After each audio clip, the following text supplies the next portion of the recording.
Hello friends, आप देख रहे हैं आपका चैनल शेयर बाजार विद आयुष। और दोस्तों बात करेंगे इस वीडियो में किसके बारे में, स्विगी आईपीओ और एक्मे सोलर आईपीओ दोनों के बारे में, क्योंकि दोनों आईपीओ का दोस्तों आज फाइनल डे था और अब फाइनल डे भी खत्म हो चुका है। आईपीओ दोनों अब हमको क्लोज होते हुए नजर आ चुके हैं। तो क्या रहा है दोस्तों फाइनल सब्सक्रिप्शन, इसके बारे में इस वीडियो में चर्चा करेंगे। तो वीडियो को आप लोग देखिएगा पूरा ज़रूर। तो दोस्तों ₹1 की इसकी फेस वैल्यू थी। स्विगी आईपीओ अगर आपको मिल जाता है, जिसके चांसेस मैं आपको पहले ही बताता हूँ ऑलमोस्ट पूरे हैं, तो ₹390 का आपको एक शेयर मिलता हुआ नजर आएगा। 38 शेयर आपको कुल मिलाकर एक लॉट के अंदर मिलेंगे। 11,327 करोड़ का दोस्तों ये बड़ा इशू था, जिसमें से करीबन फ्रेश इशू 4,500 करोड़ का था, तो ऑफर फॉर सेल 6,828 करोड़ का था। तो ये सब तो दोस्तों हमको पता ही है जानकारी, लेकिन अब देखते हैं कितना पैसा निकल कर आया आखिरी दिन के अंदर। सबसे पहले आपको मैं दोस्तों कल का सब्सक्रिप्शन बताता हूँ। कल के दिन दोस्तों जो QIB कैटेगरी थी वो सब्सक्राइब हुई थी करीबन 28%। ये बात ध्यान रखिएगा, 0.28 का मतलब है 28%। काफ़ी लोगों को पता ही नहीं होता है और वो कमेंट करते हैं कि सर अब तो 28% बोल रहे हो, तो ये 28% ही है। अगर ये बात ध्यान रखिएगा, अगर ये होता है इतना 1.00 तो इसको बोलूँगा मैं 100% या फिर 1 टाइम्स। तो काफ़ी लोग ऐसा कमेंट कर देते हैं, बट जब जानकारी नहीं होती तो आप कमेंट मत करिए, पहले आप सोचिए और फिर लिखिए। ये आपको वापस से कहूँगा, बिकॉज ये कमेंट आते हैं कि 28% क्यों बोल रहे हैं आप, डेसिमल क्या भूल गए क्या? ऐसा नहीं है, डेसिमल को इसी तरीके से यहाँ पे याद रखिएगा, बोला जाएगा। देन जो HNI कैटेगरी है वो 14% के आसपास दोस्तों सब्सक्राइब हुई थी सेकेंड डे के दिन। रिटेल पोर्शन सब्सक्राइब हुआ 84%। एम्प्लॉय कैटेगरी सब्सक्राइब हुई 1.16 टाइम्स। तो कुल मिलाकर दोस्तों जो IPO था वो हमको पहले दिन के अंदर 35% सब्सक्राइब होता हुआ नजर आया।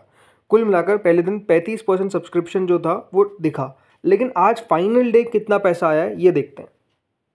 So friends, final day QIB portion जो है वो करीबन 6 गुना हमको भरता हुआ नजर आया। ये बात ध्यान रखिएगा, QIBs को करीबन 8 करोड़ 69 लाख शेयर्स ऑफर किए गए थे, पर उसके सामने 52 करोड़ 30 लाख शेयर्स के लिए हमको एप्लीकेशन आता हुआ देखा।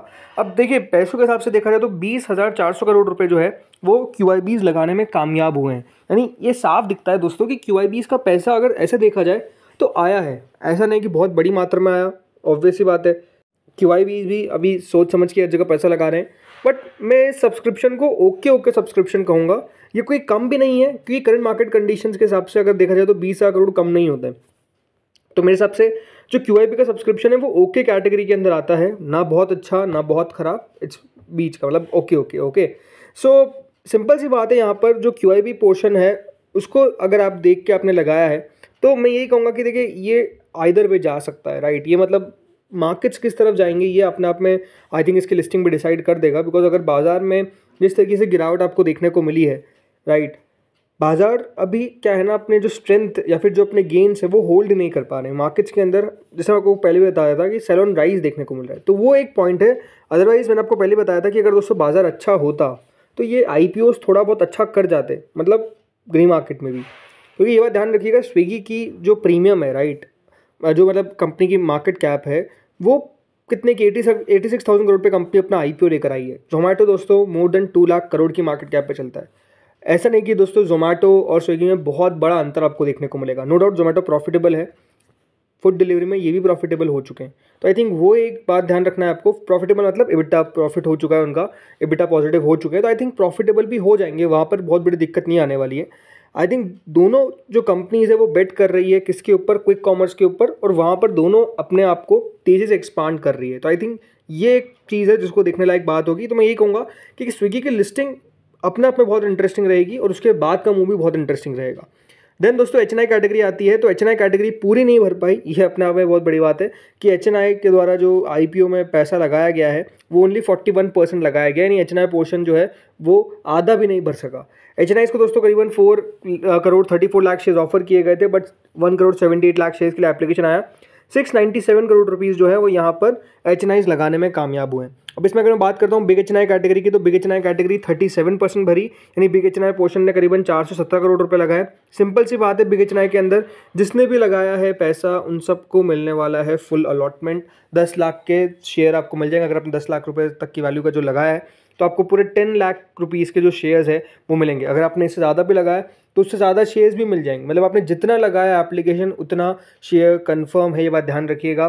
देन इसके अलावा जो स्मॉल HNI कैटेगरी थी वो 50% भरती हुई नजर आई, यानी स्मॉल HNI कैटेगरी ने करीबन 280 करोड़ रुपए इस इशू में लगाए।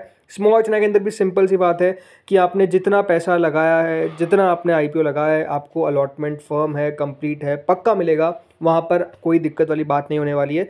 तो बिग HNI स्मॉल HNI के अंदर तो अलॉटमेंट पक्का है। अब आते हैं रिटेल के अंदर। तो देखिए जो रिटेल पोर्शन है वो 1.14 टाइम्स भरता हुआ नजर आया। रिटेल कैटेगरी को करीबन 2 करोड़ 89 लाख शेयर्स दिए गए थे। 3 करोड़ 30 लाख शेयर्स के लिए एप्लीकेशन आया। करीबन 1288 करोड़ रुपीज़ जो है वो हमको किसकी तरफ से आता हुआ दिखा है, रिटेल की तरफ से। रिटेल में भी सिंपल है, यहाँ पर भी जिसने लगाया ऑलमोस्ट आप मान के चलिए कि आपको अलॉटमेंट पक्का है, बिकॉज 1 गुना के आसपास ही भरी है और एप्लीकेशन भी ऑलमोस्ट उतनी ही है। तो यहाँ पर भी जिसने जितना लगाया उतनी आपको जो अलॉटमेंट है वो मिल जाएगी। एम्प्लॉय पोर्शन 1.65 टाइम्स के आसपास सब्सक्राइब होता हुआ नजर आया, करीबन 48 करोड़ रुपीज़। रिटेल में एक बात ध्यान रखिएगा, काफ़ी लोग होते हैं जो लगा देते हैं लोअर प्राइस बैंड पे। तो अगर आपने लोअर प्राइस बैंड पे लगाया तो आपकी एप्लीकेशन रिजेक्ट कर दी जाएगी, आपको अलॉटमेंट नहीं मिलेगा। तो इस बात का ध्यान रखना है कि अगर किसी ने लोअर प्राइस बैंड पे लगाया तो उनको अलॉटमेंट नहीं मिलेगा। टोटल दोस्तों इशू 3.59 टाइम सब्सक्राइब हुआ, यानी करीबन 22,434 करोड़ रुपए जो है वो कंपनी को मिलते हुए नजर आए हैं। बाकी दोस्तों इस IPO का जो करंट ग्रे मार्केट है वो सिर्फ 1 रुपये है, तो उस पर ज़्यादा डिस्कशन करते नहीं है। अलॉटमेंट आएगा दोस्तों इस IPO का मंडे को और लिस्टिंग होगी ऑन वेडनेसडे। तो लेट्स सी कितना बढ़िया कर पाता है। अब आते हैं एक्मे सोलार पे। So friends, Acme solar holdings भी IPO अब बंद हो चुका है। 2 रुपये की इसकी फेस वैल्यू थी, 289 रुपीज़ का इसका प्राइस बैंड था। मतलब अगर आपने लगाया तो 289 का आपको एक शेयर मिलेगा। 51 शेयर्स कुल मिलाकर आपको एक लॉट में मिलते हुए नजर आएंगे। 2900 करोड़ का दोस्तों ये IPO था। सो अब कितना पैसा इस इशू में आया है, चलिए ये देखते हैं। सो फ्रेंड, शुरुआत के 2 दिन थे इसमें QIB कैटेगरी ने 33% भरा था, HNI कैटेगरी ने 59% भरा था, रिटेल कैटेगरी ने 2.16 टाइम्स भरा था, एम्प्लॉय ने 1.16 टाइम्स। तो टोटल मिलाकर 74% ये हमको इशू 2 दिनों में सब्सक्राइब होता हुआ दिख गया था। लेकिन आखिरी दिन कैसा रहा है, चलिए ये देखते हैं। सो फ्रेंड्स, जो QIB कैटेगरी है वो करीबन 3.72 टाइम्स तक हमको बढ़ती हुई नजर आई। 3 करोड़ शेयर्स ऑफर किए गए थे QIBs को। 11 करोड़ 15 लाख शेयर्स के लिए एप्लीकेशन आया, यानी QIBs ने कुल मिलाकर 3,223 करोड़ रुपीस इस इशू में लगाया। अब देखा जाए तो दोस्तों QIBs का पैसा यहाँ पर भी कोई बहुत ज़्यादा नहीं आता हुआ नजर आया। वही है कि देखिए QIBs भी अभी IPO से थोड़ा सा दूर ही रहना पसंद कर रहे हैं, जो एग्जैक्टली हमको नज़र आ रहा है। क्योंकि देखिए QIBs में होता क्या है ना, बहुत ज़्यादा बैंक्स का पार्टिसिपेशन रहता है और बैंक्स दोस्तों जाने जाते हैं IPO फ्लिप करने के लिए। मतलब आया, ग्रे मार्केट अच्छी रहती है, पता रहता है कि लिस्टिंग अच्छी होने वाली है, पैसा निकाला, जिस दिन लिस्टिंग हुई बात खत्म। ये दोस्तों बहुत बैंक्स कर रहे हैं। बट अभी देखिए बैंक्स भी संभल के चल रहे हैं, बिकॉज उनको पता है कि अभी IPO मार्केट उतना अच्छा नहीं दिख रहा है, क्योंकि शेयर बाजार भी अच्छा नहीं है, तो वो थोड़े से दूर रह रहे हैं। मेजरली अगर आप देखेंगे तो अभी पैसा जो आ रहा है इसके अंदर, मतलब जो पैसा लगा रहा है QIBs में, वो आपको FIIs देखने को मिल रहा है। ये इंटरेस्टिंग बात आपको बता रहा हूँ। इसके अलावा दोस्तों HNI कैटेगरी 1.02 टाइम सब्सक्राइब होती हुई नजर आई। करीबन 441 करोड़ रुपीज़ जो है वो यहाँ पर HNI से कंपनी ने जुटा लिए, जिसमें जो बिग HNI कैटेगरी है दोस्तों वो 91% के आसपास सब्सक्राइब हुई। करीबन 1 करोड़ शेयर ऑफर किए गए थे, बट 90,59,000 शेयर्स के लिए एप्लीकेशन आया। That is around 261 crore rupees जो है वो हमको यहाँ पर बिग HNI की तरफ से आता हुआ नजर आया। यानी बिग HNI में सिंपल सी बात है, जिसने जितना लगाया उनको यहाँ पर अलॉटमेंट मिल जाएगा। वहीं दोस्तों जो स्मॉल HNI कैटेगरी है 1.24 टाइम्स तक सब्सक्राइब होती हुई नजर आई। करीबन 50 लाख शेयर ऑफर दोस्तों किए गए थे यहाँ पर स्मॉल HNIs को, जिसमें 62 लाख शेयर्स के लिए एप्लीकेशन आया। That is 179 crore rupees. यहाँ पर भी मोटा मोटी देखिए सबको अलॉटमेंट मिल जाएगा, मतलब कोई दिक्कत वाली बात नहीं आने वाली। अगर आपने लगाया तो आपको अलॉटमेंट ऑलमोस्ट पक्का है। दैन अगर रिटेल के बारे में बात करते हैं तो दोस्तों जो रिटेल पोर्शन है वो 3.26 टाइम सब्सक्राइब हुआ है। करीबन 1 करोड़ शेयर्स के सामने 3 करोड़ 25 लाख शेयर्स के लिए एप्लीकेशन आई। करीबन 940 करोड़ रुपए के आसपास दोस्तों रिटेल ने इस इसमें पैसे लगाए।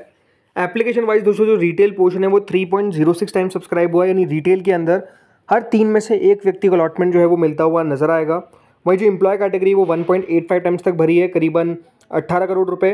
टोटल मिलाकर दोस्तों 2.89 टाइम्स ये इशू सब्सक्राइब होता हुआ दिखा, यानी करीबन 4,624 करोड़ रुपए इस इशू में हमको आते हुए दिखे। इस तरीके का दोस्तों जो टोटल सब्सक्रिप्शन है वो आया है। बाकी अलॉटमेंट डेट इस IPO की भी सेम है, मंडे को अलॉटमेंट आएगा और वेडनेसडे को ये IPO लिस्ट होता हुआ दिखेगा। इस IPO की ग्रे मार्केट दोस्तों 0 रुपीज़ चल रही है, बल्कि कई जगह पे -1 भी याद रखिएगा कोट निकल कर आ रहा है। इसका मतलब ये है कि ग्रे मार्केट में कोई एक्टिविटी नहीं है।